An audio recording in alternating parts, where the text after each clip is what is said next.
Subscribe करें और bell दबाएं ताकि कोई खबर रह न जाए।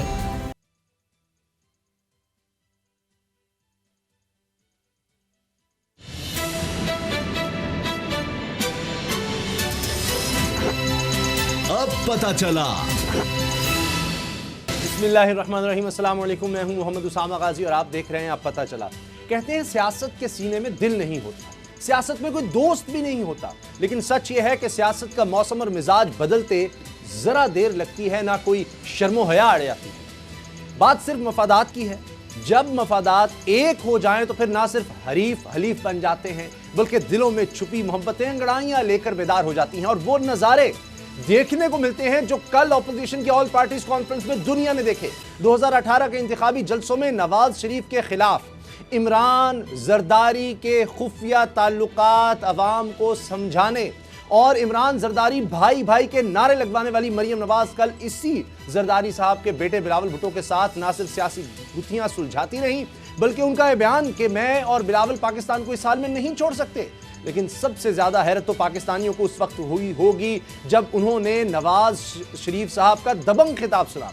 वही नवाज शरीफ जिनके बारे में लीगी रहनुमाओं के पिछले चंद हफ्तों के बयान से लग ये रहा था कि दुनिया जहान की सारी पेचीदा बीमारियां मियां साहब को लाक हैं, जिसका वो लंदन में इलाज करा रहे हैं और हुकूमत इन्हें पाकिस्तान वापस लाकर मारने की मंसूबाबंदी कर रही है। लेकिन सच पूछिए तो कल की एपीसी में सबसे धुआंधार परफॉर्मेंस उसी शदीद बीमार नवाज शरीफ ने दी।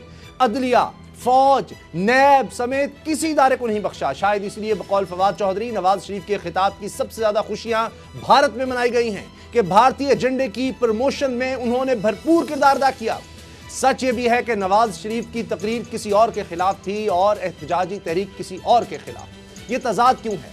सवाल जवाब तलब है, क्योंकि सवाल उठाना जुर्म नहीं, लेकिन कड़वा सच यह है कि सियासत में सवाल हमेशा दूसरों पर उठाए जाते हैं। जब बात अपनी जात की आती है तो फिर यह सियासी इंतकाम होता है, जमहूरियत पर हमला होता है। वही जमहूरियत जिसका आवाम को दर्स देते हमारी सियासी जमातें थकती नहीं और अपनी जमात के अंदर इसे लागू करने पर राजी नहीं।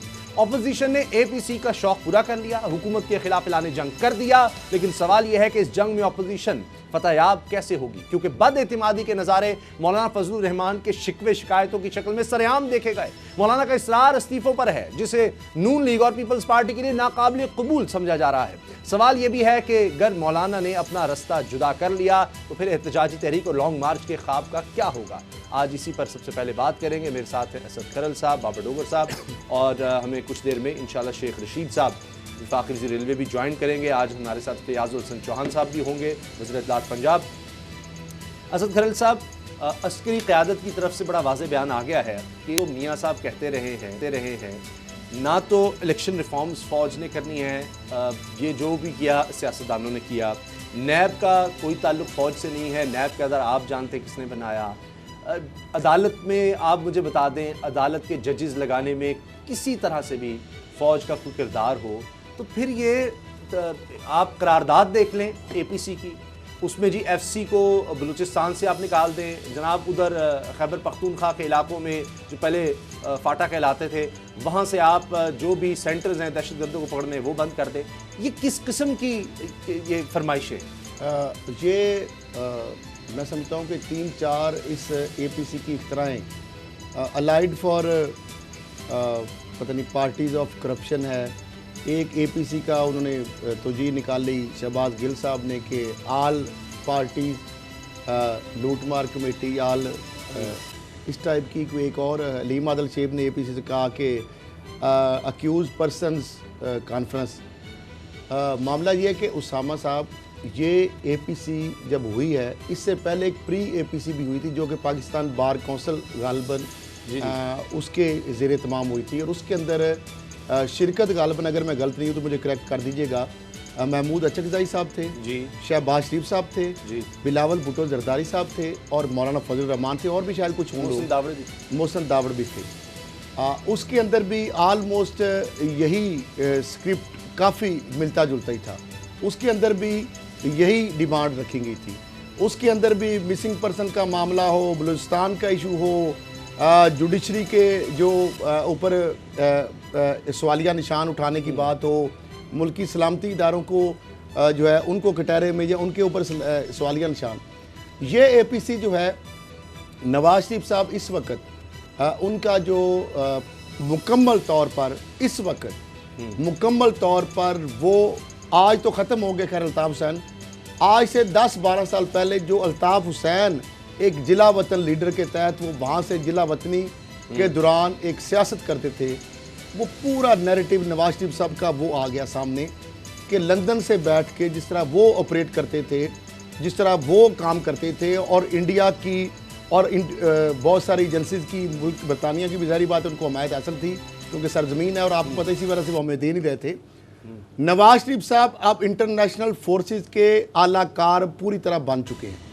अच्छा। और नवाज शरीफ साहब वही ज़बान बोलेंगे, वही स्क्रिप्ट बोलेंगे जो पाकिस्तान के अंदर वज़ारत उज़्मा होते हुए वज़ीर-ए-आज़म हाउस के अंदर बैठे होते हैं, डॉन लीग्स वाला जो नैरेटिव है वही वो बेचेंगे। वज़ीर पंजाब फ़याज़ुल हसन चौहान साहब हमारे साथ हैं। फ़याज़ुल हसन चौहान साहब, ये जो ऑल पार्टीज़ कॉन्फ्रेंस हुई, अब तो ये इतलात आ रही हैं, अभी ब्रेकिंग जो हमारे बोल न्यूज़ पर चलती हुई है कि नवाज शरीफ साहब ने वारंट गिरफ्तारी पाकिस्तान के बरतानवी हाई कमीशन से वसूल करने से इनकार कर दिया है।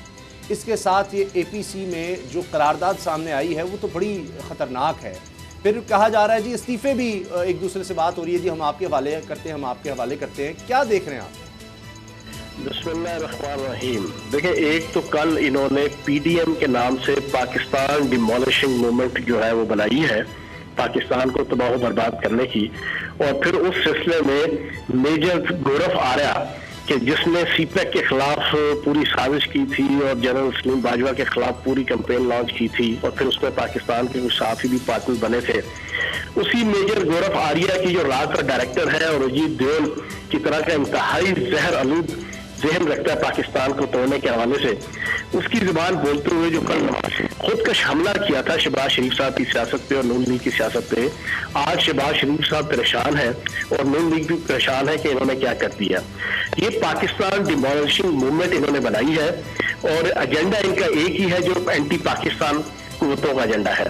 और मैं वज़ीर आज़म पाकिस्तान इमरान खान साहब को खराज तहसीन पेश करूंगा कि इन्होंने कमाल सियासी तदब्बर का सबूत दिया और इस मुजरिम की और इस मफरूर की तकरीर ऑन एयर होने दी, क्योंकि उन्हें पता था कि ये अपनी डी की तरफ गोल करेगा, ये अपने पार्टी के ऊपर खुद का हमला करेगा, ये अपनी सियासत का। और मैंने कल एक बात कही थी कि नवाज शरीफ साहब ने और बेगम सफदर अमान दोनों ने घेर घार के शहबाज शरीफ साहब को इस जनाब अलाइड पार्टीज फॉर करप्शन की मीटिंग के अंदर लेकर आए थे, क्योंकि वो बदला लेना चाहते थे इनसे कि जो पिछले 4 सालों में शहबाज शरीफ ने बड़ी कमाल अय्याशी अपने बड़े भाई और अपनी भतीजी की सियासत की पीठ पे छुरा घोंपा था, आज उन्होंने बदला लिया उसका।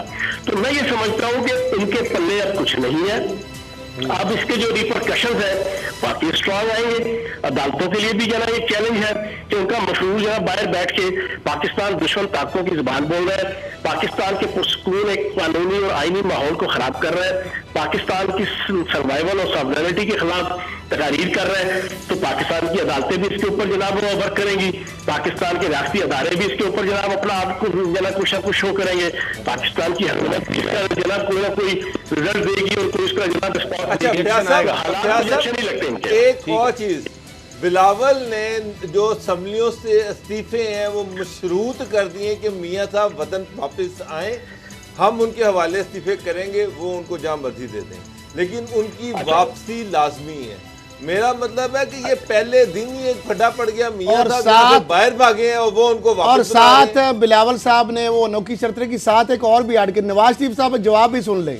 नवाज शरीफ साहब ने ये कहा है कि आप इस्तीफे जो है मौलाना फजलुर रहमान साहब को जमा करा दें, हम भी मौलाना फजलुर रहमान साहब को जमा करा देते हैं, क्योंकि मौलाना फजलुर रहमान साहब की 2 दफा कॉल हुई है मुख्तसर टाइम में। तो ये क्या समझे कि बिलावल साहब जो कह रहे हैं वापस आए, इसका मतलब हम ना ही समझे इस्तीफे बिलावल ने कहा कि आपके वापस आने से वेट बनेगा, वजन बनेगा। इसका मतलब ये बिलावल साहब तो उनको चुंगल में फंसाने के चक्कर में है। नवाज शरीफ इतने बेवकूफ तो नहीं है। सुने असद करम साहब, सामा गाजी साहब, बाबर डोगर साहब, तसल्ली से आपके सामने 3 एग्जांपल्स रखूंगा। 2000 के अंदर इन्होंने अलायंस बनाया बेनजीर भुट्टो साहिबा को और अपोजिशन को साथ लेके नवाज शरीफ साहब के कहने पे नून लीग ने और तस्वीर नवाज साहिबा ने मुशर्रफ के खिलाफ वो जनाब बाहर निकल आए तहरीक चलाने के लिए। नवाज शरीफ साहब ने अंडर हैंड डील की परवेज मुशर्रफ साहब से और जनाब पतली गली से 100 जनाब सूटकेस और अपने जाती मुलाजिम और जाती बावर्ची लेके बाहर की तरफ निकल गए। फिर आया 2006 जमहूरियत की भुट्टो ने बदला लेते हुए इसी नवाज शरीफ और इन सारों से सिग्नेचर करवाए मिसाक जमहूरियत पे, और उसमें एक शिक थी कि आइंदा हम में से कोई बंदा भी जो सिग्नेटरी है, कोई किसी फौजी आर्मड डिक्टेटर और हाजिर सर्विस जनरल के साथ मुलाकात तक नहीं करेगा।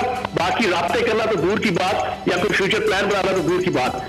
जब अभी इसकी स्याही भी खुश्क नहीं हुई थी मिसाक जमहूरियत की, तो बेनजीर भुट्टो साहिबा ने परवेज मुशर्रफ से डील की और इसी मिसाक जमहूरियत और इसी अपोजिशन अलायंस को इस्तेमाल करते हुए, उसकी ताकत दिखाते हुए एनआरओ लिया और अपनी डील करके अपने लिए रास्ता हमार किया। फिर आया 2008, मैं आपको दे रहा हूँ, 2008 के अंदर नवाज शरीफ साहब ने एपीडीएम बनाई। एपीडीएम में जमात इस्लामी, महमूद खान अचकजई और बहुत सी मजहबी जमातें, इन सारों को राजी किया कि कोई भी इलेक्शन में हिस्सा नहीं लेगा 2008 के, क्योंकि ये फौजी आमर और डिक्टेटर की क़यादत में हो रहे हैं। जब सारे लोगों ने इनकार कर दिया, कागजात जमा नहीं कराए, ये साहब बहादुर नवाज शरीफ साहब चोरी छुप के दोनों भाई शहबाज शरीफ, इन्होंने जनाब अचानक इलेक्शन में कूदने का ऐलान कर दिया। जनाब ये 3 मिसालें और 3 अलामिये ये गवाह है कि कल का अलामिया भी बुनियादी तौर पे इन्हीं तीनों की तरह की एक एग्जाम्पल है। ये सारे आले शरीफ और आले जरदारी और मौलवी फजल रहमान एक दूसरे को इस्तेमाल कर रहे हैं। ये एक दूसरे के कंधे पे बंदूक रख के अपना मफाद हासिल करेंगे, वरना अगर इन्होंने ऐलान करना होता तो कल ऐलान करते कि असेंबलियों से रिजाइन, और सिंध असेंबली तोड़ रहे हैं। और ठीक है, बहुत बहुत शुक्रिया, बहुत बहुत शुक्रिया वज़ीर इत्तेहाद पंजाब फयाज़ उल वक्तिया। हमें ज्वाइन किया है शेख रशीद अहमद साहब ने, वज़ीर रेलवे हैं। शेख साहब, आपकी बात मैं देख रहा था कि तमाम चैनल्स पर पहले चल रही होती है, और मेरी ये हैरत थी कि वो काबीना के इजलास से भी पहले आपकी गुफ्तगू और वो हेडलाइंस होती हैं। ये बताइए, ये इस्तीफ़ों की बात चल रही है कि जी इस्तीफ़े हम जमा कराने को तैयार हैं। बिलावल कहते हैं नवाज शरीफ साहब वापस आए, हम इस्तीफ़े देते हैं। नवाज शरीफ कहते हैं जी मैं इस्तीफ़े अपनी पार्टी के आपको देता हूँ, मौलाना को दे दे। कोई ऐसा हो सकता है, ये सिर्फ बातें ही हैं? देखें, पीपल्स पार्टी तो किसी कीमत पे इस्तीफा नहीं देगी, और बिलावल ने बहुत अच्छी बात की नवाज शरीफ को आप आए, हम आपको इस्तीफा देते हैं, आप स्पीकर को जमा कराए। ना 9 मन तेल होगा, ना राता नाचेगी, ना वो पाकिस्तान आएंगे। उन्होंने कल अपना सफा फाड़ दिया है, उन्होंने पासपोर्ट फाड़ दिया है, उन्होंने अपनी सियासत का गला घोंट दिया है, उन्होंने अपने लिए एक नया रास्ता इंतखाब किया। आज इंडियन टीवीज देखें, इंडियन मीडिया देखें, इंडियन अखबार देखें, उन्होंने तो ये तासर दिया कि उन्होंने फौज को ललकार दिया। फौज ने आज 5 दिन पहले बड़ा वाज़े कहा कि हमें आप सियासत में ना घसीटें, अपने काम आप खुद करें, लेकिन जो सिविलियन हुकूमत होगी अगर हमें बुलाएगी, खा वो बादशाह डैम हो, खा वो नीलम जेलम हो, खा वो ML1 हो, खा वो टिड्डी दिल हो, खा वो कोरोना हो, खा वो फाटा का केस हो, खा वो फेंसिंग हो, हमने उसके लिए काम करना है, हमने उस पर लब्बैक कहना है। लेकिन हम इस मुल्क में इंतशार और गदर और फसादात की किसी को इजाजत नहीं देंगे, चाहे इसका नतीजा कुछ निकले। अच्छा शेख साहब, एक तरफ ये अदारों को टारगेट करते हैं, दूसरी तरफ इनकी पार्लिमानी पार्टी के लीडरान जो हैं वो जाके खुद वहाँ पर जाकर खाने खाते हैं। तो सर ये तजादात क्यों हैं? बस बात का तो मुझे बड़ी हैरत होती है, इनका कमरे के अंदर कुछ है, ये हाथ आसमान पे भी लगाते हैं, पाँव जमीन में भी लगाते हैं, इसीलिए लटके रहते हैं, इनको बरकत नहीं है। कई दफ़ा हम मुलाकात करने जाते हैं तो टाइम लेट हो चुका होता है, कभी वो निकलने वाले होते हैं या हमें इंतज़ार कराया जाता है।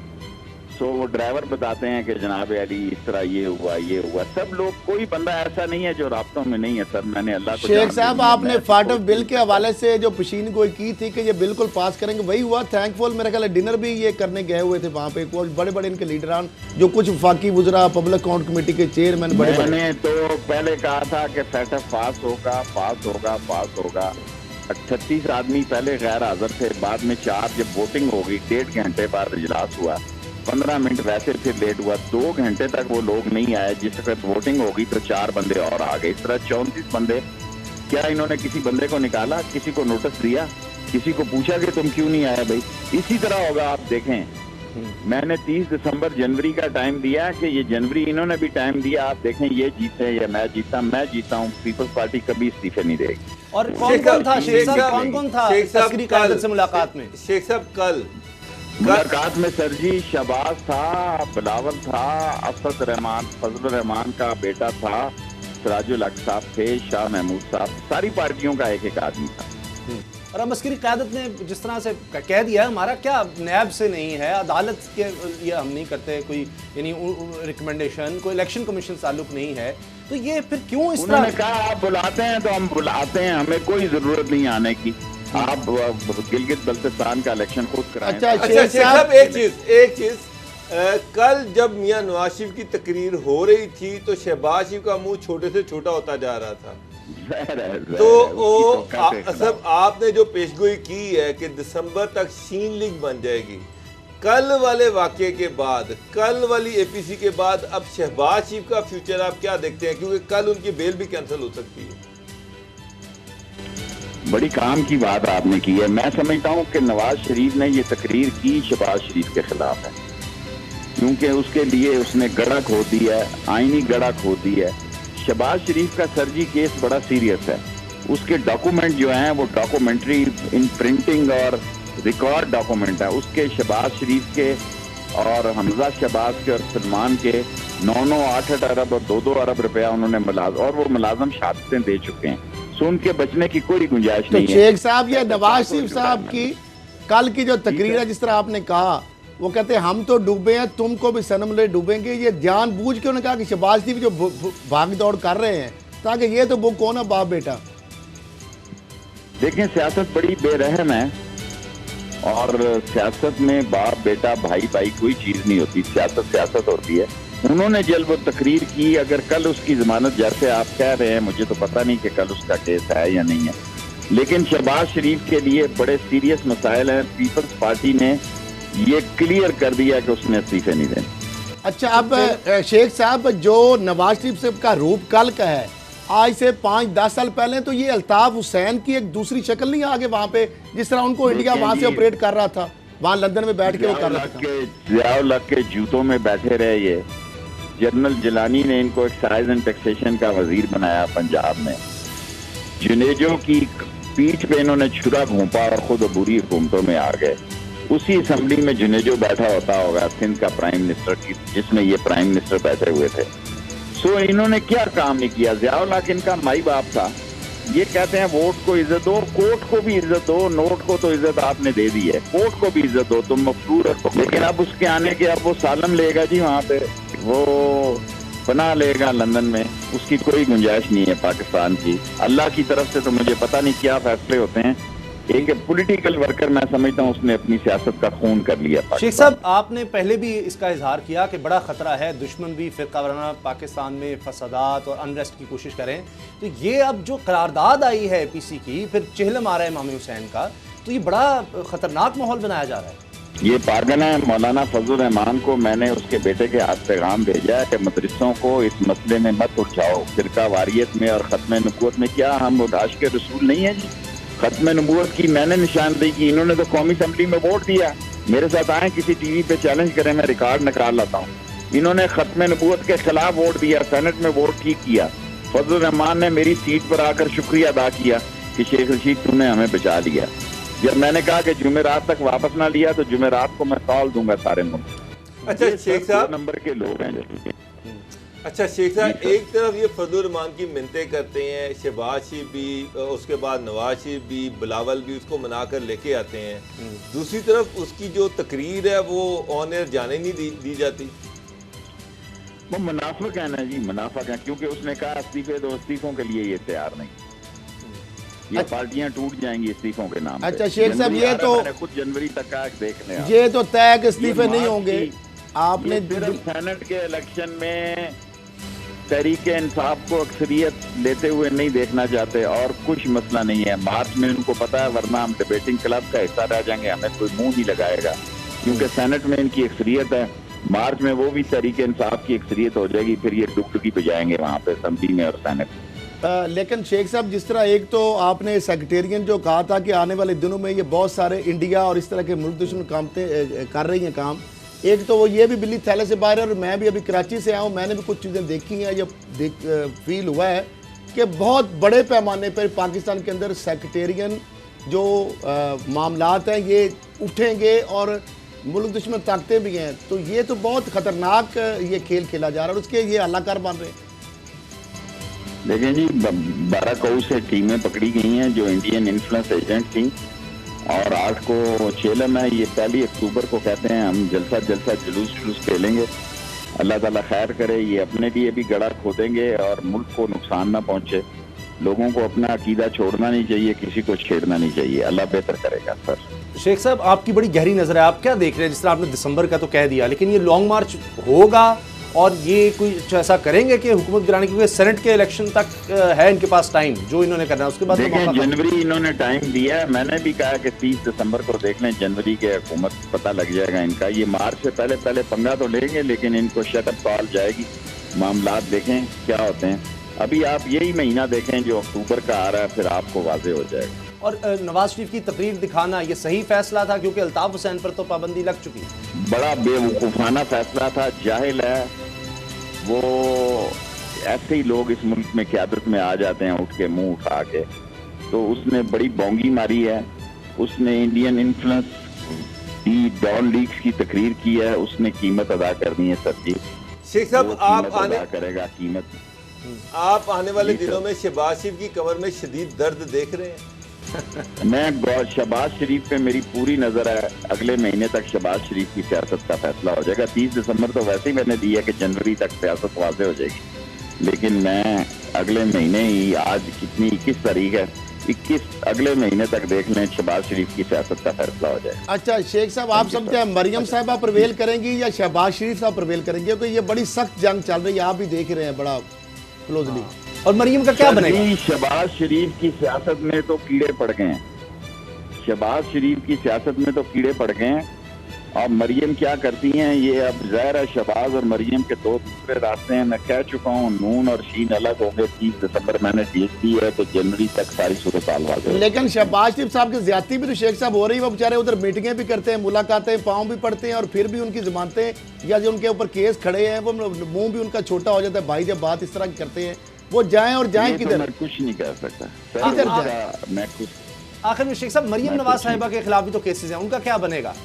उनका भी बुरा हाल होगा, आप घबराएं नहीं। वो सारी वो टाइप मशीनें और सारे झूठे इस्तेमाल और सारे ये सब ये चाहते हैं हम डिस्क्वालीफाई हो गए। शहबाज क्वालिफाई क्यों रहे, वो भी डिस्क्वालीफाई होना चाहिए। ठीक है, बहुत बहुत शुक्रिया, बहुत शुक्रिया। बड़ी मेहरबानी अहमद साहब, आपने हमें वक्त दिया।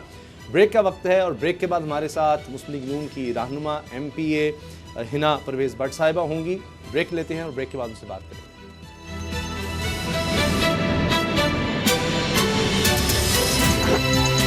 अब पता चला।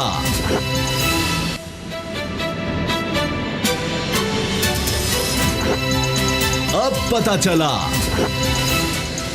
मियां नवाज शरीफ की कल की तकरीर की बाज़गश्त अब भी है, और जो उन्होंने कहा कि रियासत के ऊपर रियासत बन चुकी है और हमारा मुकाबला इमरान खान से नहीं है, उसको लाने वालों से है, और इलेक्शन से पहले ही डिसाइड कर लिया जाता है, फैसला कर लिया जाता है कि कौन आएगा, क्या होगा। ये सब बातें उन्होंने कही। तो उनका मेन निशाना पाकिस्तान की फ़ौज, पाकिस्तान की इस्टेब्लिशमेंट जिसको कहा जाता है, वो थी। इसी बारे में हम बात करेंगे। हिना परवेज भट्ट साहब हमारे साथ हैं, मेंबर पंजाब असम्बली मुस्लिम लीग नून की रहनुमा। हिना साहिबा, क्यों मियाँ साहब ने अब ये सब बातें कही? यानी जब इक़्तिदार में थे तब फ़ौज अच्छी थी, लेकिन आज इक़्तिदार में नहीं है तो फ़ौज बुरी हो गई। जी थैंक यू उसामा। सबसे पहले तो मैंने आपके अभी डिस्कशन सुनी जो पहले भी हो रही थी, तो मैं असद खरल साहब और बाबर डोगर साहब की बातें सुन के मेरे लिए ये फैसला करना मुश्किल है कि ये लोग सहाफ़ी हैं कि PTI के सियासी कारकुन। जिस तरह ये जजेस की तरह बैठ के लोगों के ऊपर फैसले दे रहे हैं, तो लगता नहीं है कि ये तज्जिया कार हैं, ऐसे लगता है कि ये PTI के सियासी वर्कर्स हैं। फर्स्ट ऑफ ऑल, सबसे पहले तो आपके फ़याज़ हसन चौहान साहब जो पंजाब के स्पोक्स पर्सन है वो थे, तो उनसे बिल्कुल मैं ये क्वेश्चन करना चाहूँगी कि सुबह उनका एक इंटरव्यू आया जो अपने ऑफिस में बैठे हुए थे और एक एम्यूनिशन उनके साइड पे थी और वो पिस्तौल, वो बंदूक नज़र आ रही थी। तो एटलीस्ट इन पे कोई CCPO जो नए इन लोगों ने तैनात की हैं, वो फ़याज़ हसन साहब पे कोई एक्शन लेंगे या नहीं लेंगे? और दूसरी बात, असद खरल साहब ने ऑपोजिशन को ब्लेम किया कि वो सेक्रेटेरियनिज़म करते हैं। तो मुझे बताया, अगर ऑपोजिशन इकट्ठे होती है APC के लिए तो वो उनकी राइट नहीं है? अब मैं नवाज शरीफ साहब की बात पे आती हूँ और उस बात पे आती हूँ जो आप लोग आपस में डिसाइड कर रहे थे। आज एक प्रेस कॉन्फ्रेंस हुई जिसमें ये पीटीआई के कुछ मिनिस्टर्स बैठे हुए थे। सबसे पहले तो मैं शिबली फराज साहब को कहूँगी कि वो प्लीज़ अपने वालिद की जो उनकी पूरी मेहनत है, अहमद फयाज साहब की जो उन्होंने स्ट्रगल किया है, उसको दोबारा पढ़ ले, क्योंकि अहमद फयाज साहब का जो बयानिया है ना, वही बयानिया मियाँ मोहम्मद नवाज शरीफ साहब का है। अहमद फराज साहब ने भी सिविल सुप्रीमेसी, वोट को इज्जत दो, अवाम के हकूक़ की बात की। तो मुझे लगता है शायद शिबली फराज साहब ने अपने वालिद के साथ टाइम ही नहीं स्पेंड किया। अगर वो अपनी वालिद के बारे में थोड़ा पढ़ लेते तो उनको भी पता होता।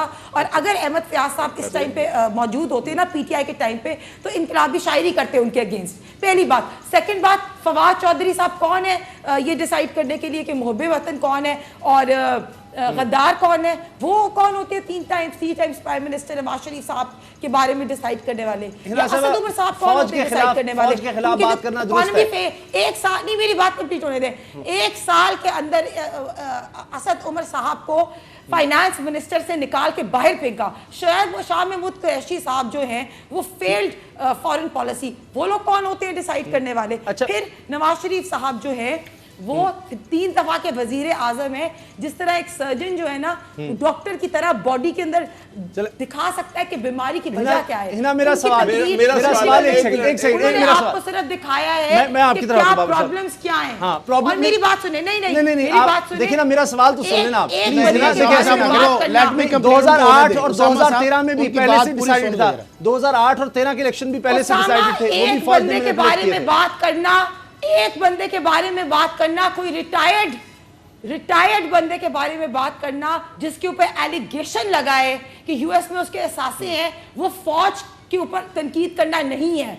आप इंस्टीट्यूशन को सेपरेट रखें और एक बंदे को सेपरेट रखें। अगर हम ये बात करें डिक्टेटर के बारे में या इमरजेंसी लगाने के बारे में या मार्शल लॉ के बारे में, तो आप पूरे फौज को, बाबर साहब ने आपसे एग्री कर लिया, अब आप मुतमईन हैं। There's a difference between one person and there's a difference between the whole force. All of us really respected our armed forces. So बिल्कुल इस बात को गलत बात पोर्ट्रे ना करें। नहीं, लेकिन साहब एक मिनट देखिए हिना, हर एक की अकाउंटेबिलिटी होनी चाहिए, चाहे वो फौज से है, चाहे वो जुडिशरी से है, चाहे वो सियासतदान से है, चाहे वो जर्नलिस्ट से है। मुझसे स्टार्ट कर ले, मैं आपकी इस बात से 100% एग्री करता हूँ। हर एक की अकाउंटेबिलिटी होनी चाहिए और प्रॉपर एक ही तरीके से होनी चाहिए, डिफरेंट तरीकों से नहीं होनी चाहिए। हर एक के लिए एक ही तरीका अदा किया जाना चाहिए। लेकिन मुझे एक बात बताएं, मियाँ साहब को निकाला जाए वोट को इज्जत दो, यूसुफ गिलानी साहब को निकाला जाए तो मियाँ साहब काला कोट पहन के कोर्ट के साथ खड़े हो जाए। 2018 पे आप उंगली उठाती हैं इलेक्शन पे। आईजीआई मैंने बनाई थी। आईजीआई किसका रास्ता रोकने के लिए बनाई थी? किसने बनाई थी आईजीआई? जनरल जिया के साथ कौन था जिन्होंने भुट्टो को फांसी थी? जिन जजेस को, उनको हीरो मैंने बनाया था। देखे उसामा, 2013 में पीटीआई ने नईमुल हक साहब ने general Kayani chief of army staff के होते हुए इल्जाम लगाया कि धांधली हुई। जस्टिस इफ्तिखार चौधरी को भी कहा कि वो भी धांधली में था। हमने ये कहा ये पेट्रियोटिज्म का कार्ड जो प्ले करते हैं, हमने कहा कि ये इजराइल को सपोर्ट करते हैं, हमने कहा कि ये इंडिया को सपोर्ट करते हैं। फिर क्या डिसाइड हुआ? धरने के बाद डिसाइड हुआ कि हर दफा जहां ये ऑपोजिशन को लगेगा कि धांधली हुई है तो जुडिशल कमीशन बनेगा और जुडिशल कमीशन इंक्वायरी करेगा कि धांधली हुई है कि नहीं हुई। तो मेरी बात सुने, आप सेम प्रिंसिपल अप्लाई करें। एक असूल है, हमारे लिए भी वही असूल होना चाहिए, उनके लिए भी वही असूल है। अगर ये चोर नहीं है तो क्यों नहीं जुडिशल कमीशन बनाते? अगर हम कह रहे हैं कि रिगिंग हुई है या सिलेक्टेड वो तो तैयार है। देखिए 2013 में उन्होंने कहीं नहीं कहा, पीटीआई ने कभी नहीं कहा रियासत के ऊपर रियासत बनी हुई है। मौजूद थी आरटीएस क्यों? 2008 के इलेक्शन मियां साहब ने कहा है कि हमेशा इलेक्शन से पहले डिसाइड हो जाता है। आरटीएस क्यों बैठा? क्यों उन हलकों में आरटीएस बैठा? क्यों तब आरटीएस बैठा जहां मुस्लिम लीग नून इलेक्शन कमीशन ने कहा है फौज ने बुलाया। इलेक्शन कमीशन आपने बनाया था, नून लीग ने बनाया था। अच्छा हिना साहब, आपने हमने पूरी आपकी बात सुनी और सेम प्रिंसिपल अप्लाई करें, जुडिशल कमीशन बनाएं। इमरान खान साहब को अगर डर नहीं है कि चोरी हुई है, उनको लगा नहीं है कि सिलेक्टेड तरीके से आए, तो बनाए जुडिशल कमीशन। असद खरल साहब की बात सुन लेना आपने। 35 पंचर से ये स्टार्ट हुए, उसके बाद सुप्रीम कोर्ट ने ये जजमेंट दे दी कि बिल्कुल धांधली नहीं हुई। ये क्यों नहीं बनाते? इनको तो पता है और मेरी बात सुनिए, इना बड़े साहब, बड़े आपने बड़े अब बड़े थोड़ी सी बड़े आपने बड़े असद खरल साहब की सिविल भी बात सुन लें। डिसोबीडियंस को इंसाइट करते थे, पूरी ये बात कहते थे कि बिल अच्छा, जलाओ, चले। ये कहते थे पार्लियामेंट को हमारे अटैक पास करो, बहुत ये टाइम कहते है। थे पीटीवी को अटैक करो। हमारे पास और बहुत दूसरी टाइम है, बात, मैं 20 पहली- मिनट मैं 20 मिनट first और time- हैं। मैं फर्स्ट टाइम आपके चैनल हाँ जी ना, असद खरल साहब की बात सुन ले। मैं एक बात बता दूं, मैं इनके साथ इतने अरसे से प्रोग्राम कर रहा हूँ। पीपल्स पार्टी को लगता है ये पार्टी बन जाते हैं, आपको भी लगता है, तरीके इंसाफ को भी लगता है, कभी नैब के लोगों को लगता है, कभी किसी इदारे को। इनका अंदाज ही है, ये जब होते हैं तो बिल्कुल ही खुल अच्छा, कर उसके आपने जो खिलाफ- बात इना साहबा अच्छा, की है, ये देखिए ये प्लेटफॉर्म है, आपने जितनी बात भी की, आपने हमें कारकुन करार दे दिया एक जमात का, आपका राइट बनता है, जारी बात है, आपको फ्रीडम है, आप हक में जानब रखते हैं, हमारी सेल्फ अकाउंटेबिलिटी होनी चाहिए, आपको ये पूरा राइट है कि आपने कहा कि मैं और डोगर साहब जो है वो पीटीआई के वर्कर हैं, जो भी आप कहना चाहें वो आप कह सकती हैं। ये चैनल की यही खूबसूरती है, हमारी भी ये है कि हम पूरी ये नहीं हम के वो ट्रोल करेंगे, ये करेंगे। नहीं, लेकिन बात ये है, पर्टिकुलरली बाबर डोगर साहब ने बात की कि अदारों के खिलाफ बात भी करते मैं हैं, आप फिर एक मुलाकात सुन तो भी ले, करते हैं। मैं आपको ये क्लियरिटी ठीक है, देता हूँ। और फिर आप लोग जजमेंट्स प्रोवाइड कर रहे हैं आप आसम सलीम बाजवा साहब की जो बात आपने की, ऑपोजिशन जो है वो सेक्रेटेरियनिज्म प्रमोट करता है। आपने जुमला शेख रशीद पकड़ा, साहब, लेकिन मुझे कहा समझ ये आती है, पूरा आए जुमला allegation अपोजिशन लगाते हैं। सेक्रेटेरियन फियाज प्रमोट नहीं हुसैन- करता। हसन चौहान साहब ने मुझे समझ आता है, लेकिन एनालिस्ट का समझ नहीं आता। मैं इस जो तरह के बात कर रहा हूँ, allegations मैं लगाना, एविडेंस बेस opposition पे को कर रहा हूँ, कि मैंने ये नहीं कहा कि secretarianism अपोजिशन में- सेक्रेटेरियन फैलाता है। सेक्रेटरिज्म खतरा इना है और साहिबा, इस वक्त मैंने ऐसे ये जुमला रैलीज आप निकालना, बात कर ये समझे। उसको हवा देने के बराबर ना होगा। ना, अच्छा, चले। मैंने जो जुमला बोला है, मैंने कहा कि ये सेक्रेटेरियन होगा, मैंने ये नहीं कहा अपोजिशन सेक्रेटेरियन फैलाएगा, ये बात नहीं। अच्छा, दूसरी बात, वो सेक्रेटेरियन हमेशा जो मुल्क दुश्मन कूदते होती हैं, जब मुल्क के अंदर अफरा तफरी की सूरत हाल होती है, अनारकी होती है, तो उनको एक मौका मिलता अच्छा, कल से है। सवाल ये एक हालात की वजह से, ये नहीं मैं कहा कि नवाज शरीफ साहब फैलाएंगे। आसिम साहब का आपको- अच्छा, आसिम साहब का जो डोगर साहब कहते हैं, मैं भी वही एग्री हूं कि जो पैरामीटर एक सियासतदान के लिए है, वही पैरामीटर एक जनरल के लिए भी होने चाहिए, वही एक जज के लिए होने चाहिए, वही एक जर्नलिस्ट के लिए होने चाहिए। कि अगर करप्शन का इल्जाम लगता है, लेकिन उसमें बात अहम है। हाँ। आप जो बात कर रहे हैं, ये बात भी मैं एग्री करता हूं कि किसी रिटायर्ड जनरल के ऊपर इल्जाम का मतलब फौज या इंस्टीट्यूशन के ऊपर इल्जाम सर, नहीं उसका है, फोरम है ना, ये गलत बात है। मगर लेकिन खरल साहब, जो बात हुई, ये बात थोड़ा सा जो वाकया हुआ, मुझे सिर्फ आप बता दे, मेरी जगह बैठ के, मैं जर्नलिस्ट, बड़े हम इन्वेस्टिगेटिव जर्नलिस्ट बने फिरते हैं, पाकिस्तान का कोई जर्नलिस्ट, रेगुलेटर इंडियन कोई इदारा जिस तरह हमारा एससीसीपी है, वहां पे किसी रिटायर्ड जनरल, किसी का भी सियासतदान का डाटा निकाले, उनका पर्सनल डाटा लॉग में जाए, चीजें निकाल के पाकिस्तान में आके इंडिया के खिलाफ बैठा, वो इंडिया का जर्नलिस्ट हो, इंडिया का अखबार और चैनल का, इधर आके दे हमें, हम यानी ले, इधर से हम चलाएं और पहले इधर बात करें, फिर इंडिया में बैठा हुआ।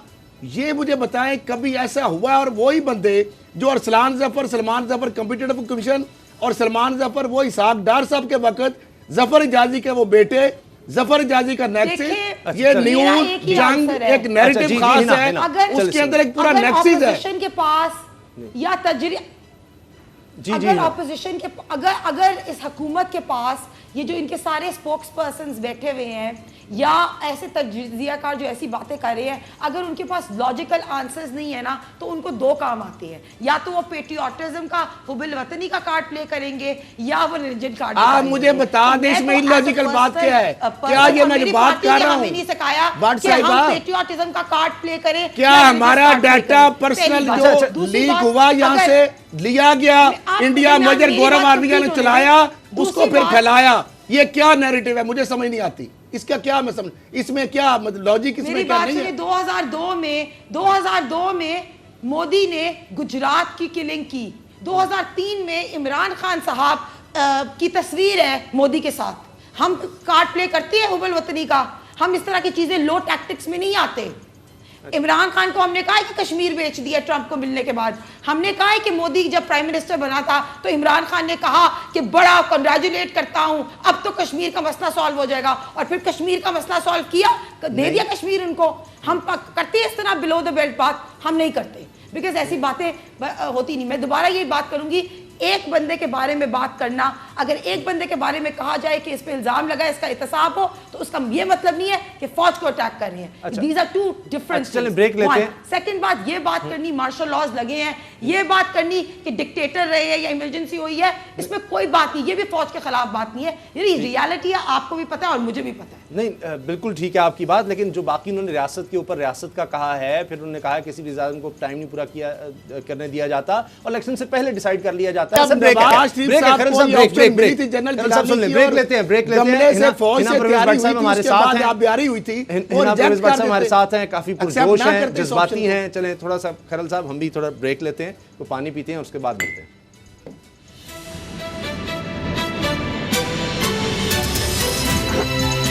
अब पता चला।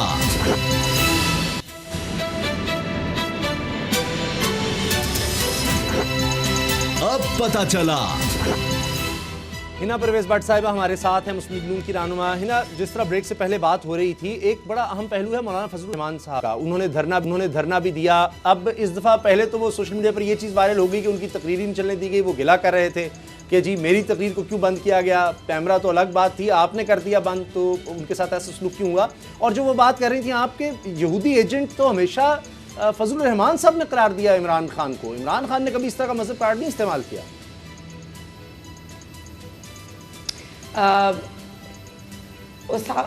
उसामा, मैं फजल रहमान की ना स्पोक्स पर्सन हूँ, neither I am answerable to what he says. मैं PMLN के लिए ज़रूर आंसरेबल हूँ। और गलत बात है, इमरान खान साहब ने अपने अभी पार्लियामेंट की स्पीच हुई, उसमें भी इंडियन एजेंट कहा। मैं इंडियन एजेंट की बात करी, पेट्रियाटिज्म की काट करी, और हमेशा इमरान खान साहब करते हैं और उनके बाकी भी जितने लोग हैं वो करते हैं।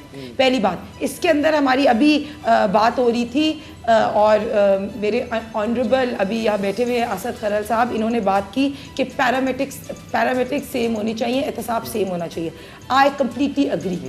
पहली बात ये मुझे बताएं कि इनके अपने कोलीग हैं अहमद नूरानी साहब, जिन्होंने ये डेटा लीक किया आसिम बाजवा साहब का। तो असद खरल साहब सेम एहतसाब की बात करती है, तो बताते हैं कि इनके ऊपर आसिम बाजवा साहब की जो केस पे जो आई है, उस पर जो है GIT भरनी चाहिए या मीडिया ट्रायल होना चाहिए, जिस तरह मियां मोहम्मद नवाज शरीफ साहब का हुआ।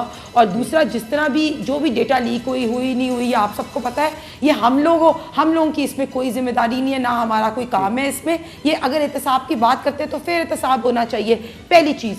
दूसरी बात, अगर मौलाना साहब की स्पीच चली ना चली, वो तो पहली तो बात ये है कि इन लोगों के कल तक स्पोक्स पर्सन ने कहा कि मियां साहब की स्पीच नहीं चलाएंगे, फिर स्पीच चलना शुरू हो गई, फिर ये खुद कच्चे हुए, फिर उनने स्पीच चलने के बाद कह दिया कि पेमरा को नोटिस, पेमरा को हमने कहा कि स्पीच चला दे। मेरी बात सुने, जो मैं नाम नहीं लूँगी, ऐसे ऐसे ओनर्स हैं चैनल के जिनको कॉलें आई हैं और कहा गया है कि स्पीच ना चलाएं, और जब पेमरा ने देखा कि ये फेल हो रहे हैं और इनको कंट्रोल नहीं कर सकते, तो उनने शर्मिंदगी से ये बात की। और ये बहुत अच्छी बात है, आई एम वेरी हैप्पी कि हमारे मीडिया ने बड़ी अच्छी एक फ्रंट फुट पे आके सब चैनल्स पे तो कवर की, क्योंकि आपको पता है कि जब मरियम बीबी का जलसे होते थे, कोई भी चैनल एक जो है उनका टिकर भी नहीं चलाता था। तो ये अच्छी स्टेप हुआ है, इसमें इमरान खान साहब को कोई क्रेडिट नहीं जाता, ये मीडिया को क्रेडिट जाता है कि वो सामने आके उन्होंने जंजीरें तोड़ी। चले वो सेंसरशिप वाला जो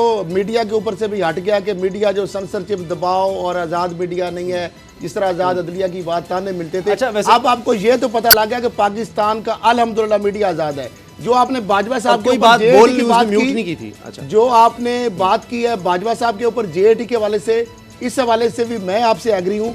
आप नून लीग की जानब से या किसी पार्टी की जानब से, मैं सुप्रीम कोर्ट जाने के लिए तैयार हूं, लेकिन उसके अंदर दो चीजें होनी चाहिए, JAT के दो पोर्शन होने चाहिए।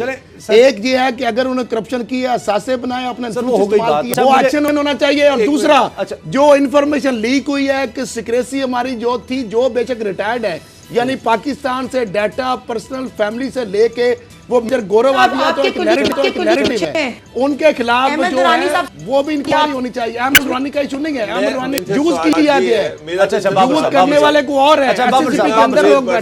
आपकी पार्लिमानी पार्टी है, पंजाब असेंबली में भी है, नेशनल असेंबली में भी है, मुझे बताएं कि आपने अभी तक ये इशू कितना उठाया है वहाँ पर? ठीक है, होना चाहिए ये कि चेयरमैन जो नैब है उनकी वीडियो आपके पास है, तो आप उनकी आर्म ट्विस्ट करके एक तरफ ही एहतसाब कराएं। फिर एहतसाब कौन होना चाहिए? हर तरफ एहतसाब होना चाहिए। ठीक है, आपने पैट्रियटिज्म की बात की, मैं सिर्फ उस पर चंद चीजें कह दूं कि बिलावल कहा करते थे कि मोदी का जो यार है गद्दार है, ये वहां पर शुरू हुआ था। उन्होंने भी ये कहा था। आसिफ जरदारी साहब बहुत कुछ कहते रहे हैं कि ये जाती उम्र का मुजीबुर रहमान है, हम तो जन्नत में भी इसके साथ नहीं जाएंगे। इसलिए ये पार्टीज में ये बातें चलती रहती हैं। मुझे बताएं, मियां साहब ने ये स्टेटमेंट दी है नहीं कि जी ये इलेक्शन से पहले ही सब चीज़ें डिसाइड हो जाती हैं, अब ये मजीद नहीं होना चाहिए कि कौन हुकूमत बनाए कौन नहीं? उन्होंने कहा, उनकी तकरीर मैंने सुनी है, एक लफ्ज़ सुना है, उसमें उन्होंने ये बात कही है। मुझे ये पता है 2018 के इलेक्शन में हम मीडिया सेल में थे और वहां बैठे हुए आरटीएस बैठ गया और 4-4 घंटे हमें लगे। उन्होंने 2018 का कहीं जिक्र नहीं किया। अच्छा हिना साहबा, ये 2013 में सिस्टम बैठा था, ये सिस्टम तो 2013 में बैठा। मेरे से सुन ले, मेरी बात तो मेरा तो सवाल ही 2013-2008 का है। मेरा तो सवाल ही 2008 और 2013 का है। 2018 का तो चले वो है ना इल्जाम, लेकिन वो जब कह रहे हैं कि हमेशा ही होता है। 90s में क्या हुआ, जब मियां साहब की हुकूमत मिली, क्या तब भी पहले डिसाइड था? As a media person you should start living in the present, क्योंकि हम प्रेजेंट में प्रोग्रेसिव होकर चीजें हेल्प कर सकते हैं। इस टाइम के इलेक्शन को डिस्कस करें, पिछली चीजों को छोड़ दें। मियां साहब ने माजी की बात की है, अभी की बात तो हमारे पास ऑन ग्राउंड है ना। मैं तो आपको ऑन ग्राउंड रियलिटी बता रही हूँ 2018 की, कि आरटीएस सिस्टम बैठा था। अच्छा तो आप बिल्कुल अच्छा ऐसी बात है। चले ये बात आपकी सही मान लेते हैं माजी पर है, और फिर किसी जगहों पे पीटीआई के कैंडिडेट्स जीतना शुरू हो गए। ठीक है, अच्छा आपकी बात सही मान लेते हैं। शरीफ साहब का इलेक्शन फैसल वाडा के साथ था, ये इलेक्शन कैसे जीत गया?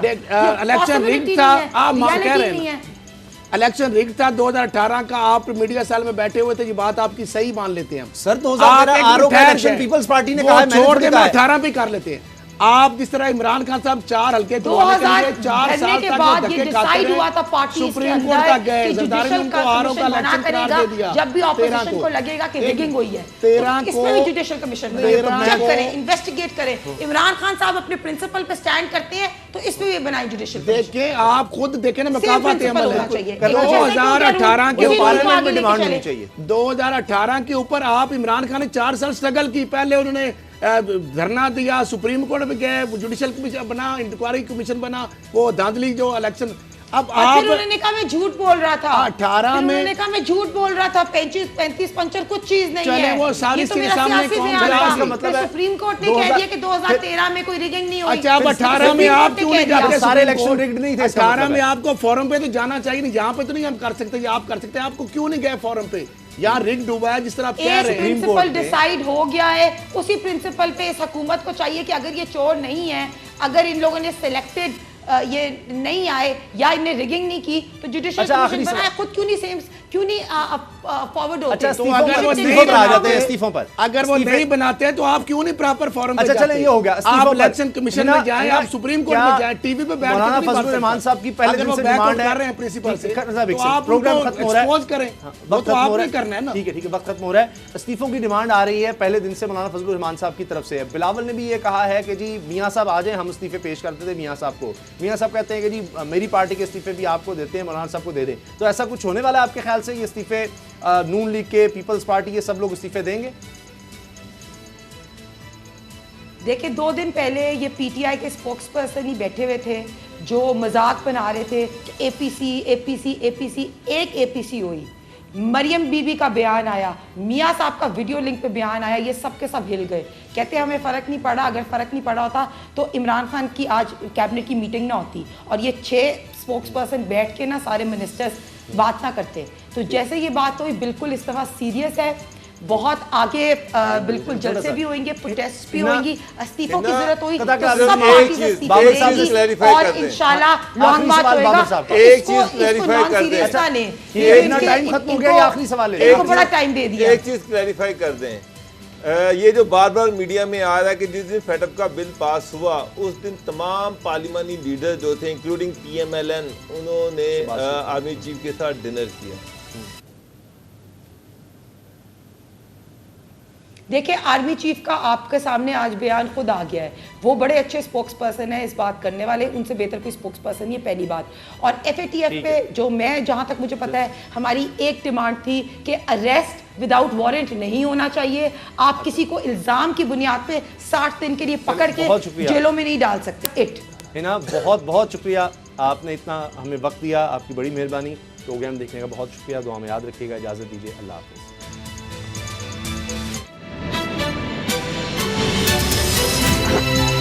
अब पता चला। सब्सक्राइब करें और बेल दबाएं ताकि कोई खबर रह न जाए।